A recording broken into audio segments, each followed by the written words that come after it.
కాయలు ఇస్తున్నాను నీడపాసం పెట్టుకునేది అంటే మనకు తెలియదు. సో నిమ్మకాయలు అయితే కింద కూడా పడిపోయాయి చూడండి.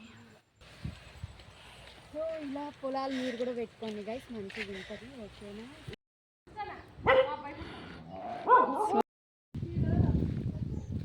కోళ్ళు కూడా ఉన్నాయి, పెద్ద రేణి కాయలు గైస్ ఇవన్నీ. కాయలు కూడా ఉన్నాయి గైస్ ఇక్కడ.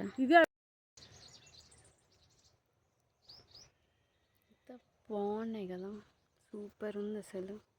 తృప్తిగా బతకచ్చు, మా రైతుగా అయితే తృప్తిగా బతకచ్చు. అంటే మనకు ఆల్వేస్ హ్యాపీనే. ఏం చేస్తారు ఈడ? ఆవుల పని, పొలంలో పని అప్పుడు చేస్తున్నామా, ఇప్పుడు చేయం. ఆవులు వచ్చేసి గైస్